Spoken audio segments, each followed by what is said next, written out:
लोकसभा चुनाव नतीजों के बाद से सीएम योगी आदित्यनाथ समीक्षा बैठक कर रहे थे। आखिरी बैठक मेरठ मंडल की हुई, जिसमें सभी विधायक पहुंचे थे। बात करते हैं गाजियाबाद के लोनी से विधायक नंदकिशोर गुर्जर जी से। नंदकिशोर जी, आप तो कई बार बातें उठा चुके हैं। बैठक में क्या निकला? मतलब अमृत मंथन में विष निकला, अमृत निकला, क्या निकला जिससे पार्टी को फायदा हो गया? कुछ है? देखिए, बैठक तो एक रूटीन में जो होती है उस तरह से थी। मेरठ मंडल की बैठक थी और बैठक में किस सीट पे कितना वोट पार्टी का घटा बढ़ा, तो उसकी तमाम समीक्षा और जो क्षेत्र में डेवलपमेंट संबंधी चीज़ें थी उनको अपने माननीय विधायक और सांसदों ने माननीय मुख्यमंत्री जी के समक्ष रखा। और उस पर माननीय मुख्यमंत्री जी ने कहा है और भी तमाम चीज़ें कई प्रकार की आई कि उनका निराकरण किया जाएगा। पार्टी के कई विधायक भी हैं, डिप्टी सीएम केशव प्रसाद मौर्य भी हैं, जो लोग आउटसोर्सिंग में आरक्षण का मुद्दा उठा रहे हैं। उनका लगता है कि पिछड़ों और दलितों की अनदेखी की जा रही है। क्या आप ऐसा मानते हैं?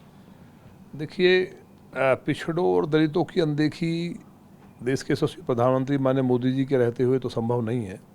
लेकिन अगर कोई प्रकरण इस तरह का है भी तो केशव प्रसाद मौर्य जी, तो देखिए केशव जी का आप याद करिए, जब भारतीय जनता पार्टी के प्रदेश अध्यक्ष थे और माननीय अमित शाह जी राष्ट्रीय अध्यक्ष थे तो 2/3 सीटें आई थी।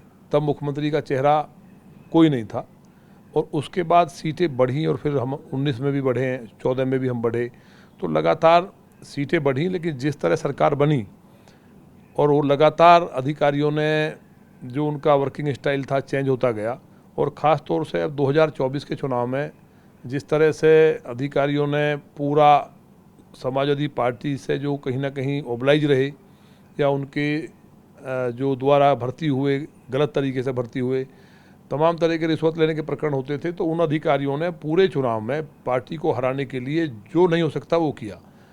और जहाँ तक बात केशव प्रसाद मौर्य जी की है, तो देखिए उनको प्रदेश का एक एक कार्यकर्ता अपना नेता मानता है, जनता मानती है, हज़ारों लोगों से डेली मिलते हैं। और अगर उन्होंने कोई विषय रखा है तो निश्चित रूप से गंभीर विषय होगा और उनकी बात को तो मुझे लगता नहीं काटने का साहस किसी में होगा। ये जो आप बात कर रहे हैं अधिकारियों की कि समाजवादी पार्टी से मिले हुए हैं और इस तरह की बातें, ये ऐसा क्यों कहा जा रहा है? कि मतलब आपको क्या लगता है कि उन लोगों ने रिजल्ट को गड़बड़ कर दिया?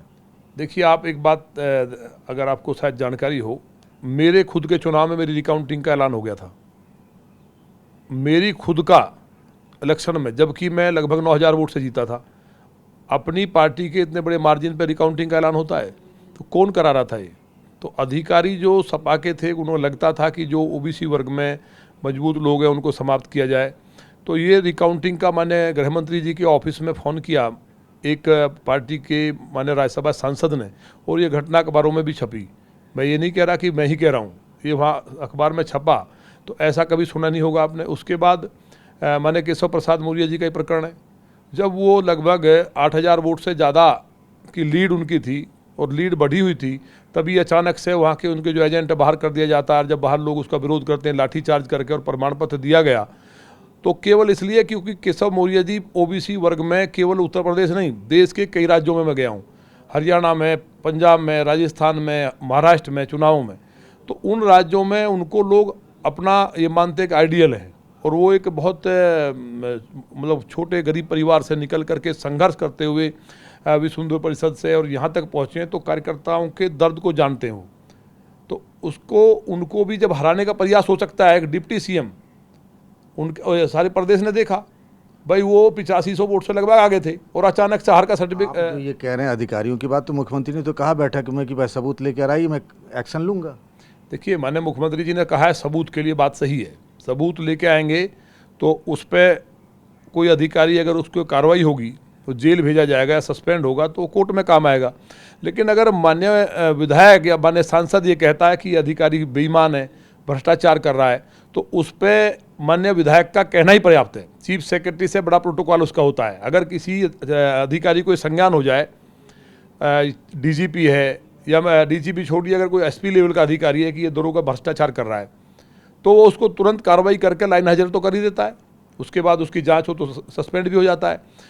तो जो एक माननीय विधायक है, जो जनप्रतिनिधि है, जनता जनार्दन है, और जनार्दन ने जिसको चुना है विधायक को या सांसद को, उसकी बात की इतनी वैल्यू भी नहीं है कि वो कहे कि सिपाही बेईमानी कर रहा है, इसने खुलेआम रिश्वत ले रहा है, इस किसान से पैसे लिए, और वो किसान जाकर के फोटो लेके घूमे उसके सामने।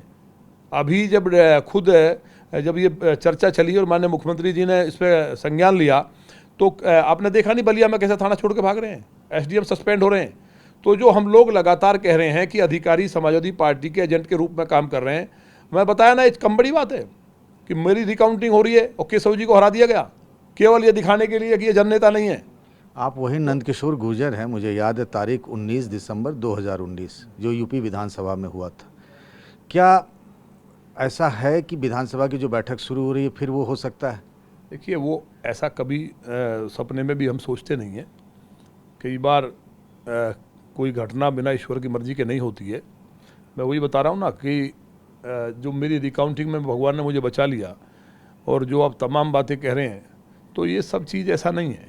ये जो लोकतंत्र में अधिकारी जो जिन्होंने मलाईदार पोस्टों पर बैठ कर नीचे जो माहौल ख़राब कर रहे हैं, वो माननीय मुख्यमंत्री जी तक जा रहा है।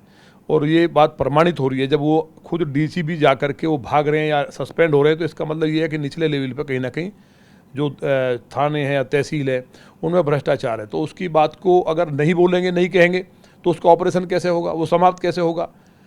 ये तमाम चीज़ें हैं। अधिकारी कुछ जो गड़बड़ कर रहे हैं, अभी हमने, जैसे मेरा ही विषय था, तो मैंने केशव प्रसाद मौर्य जी, जब माननीय मुख्यमंत्री जी चुनाव में व्यस्त थे, तो हमारा एक प्रकरण था, मैं उनसे मिला, तो अधिकारियों ने उनकी बात को नहीं सुना, और नहीं सुना तो एक अधिकारी कह रहा है कि भाई ये तो कहीं गलत जगह से कहलवा रहे हैं आप।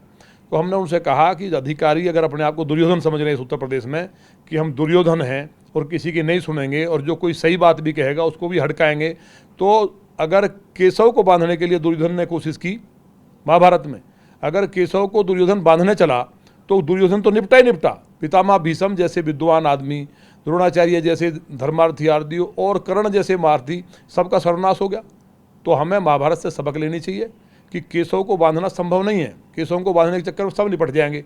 तो अधिकारियों को, हमारे माननीय मुख्यमंत्री हों चाहे उप मुख्यमंत्री हों या पार्टी के विधायक और ये मंत्री हैं, उनमें ये दिखा करके कि कोई कन्फ्यूजन है और उसके बाद नीचे वो लूट करेंगे, मनमानी करेंगे या भ्रष्टाचार करेंगे।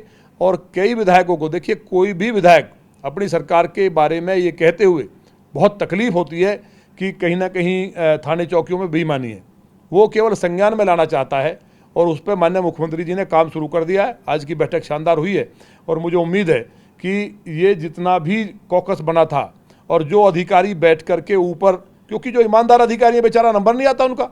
आप जो एक बात बोले कि केशव को बांधने की कोशिश, तो कौन कर रहा फिर ये? अरे बताया ना कि अधिकारियों का ये कहना नहीं सुनेंगे, तो अधिकारियों का मनोबल इतना ऊंचा है? ऊंचा नहीं होता तो ये थोड़ी बोलते भाई। उनके कहने के बावजूद भी टस से मस नहीं हुए, और उनको इतनी ताकत कहाँ से मिली? अब ये शब्द हम नहीं कह सकते। उन्होंने जो बोला उनके बारे में, तो हमने उनसे भी कहा कि तुम जो दुर्योधन बन रहे हो उत्तर प्रदेश में और केशव को बांधने की कोशिश कर रहे हो, तो मैं कहा सब निपट जाओगे। और जब सरकार आएगी दूसरी, और आप लोगों की गलती से जो तुम सोच रहे हो, तो मैं कहा सारे के सारे वही काम शुरू हो जाएगा कि आपको ऊपर पैसा भेजना पड़ेगा।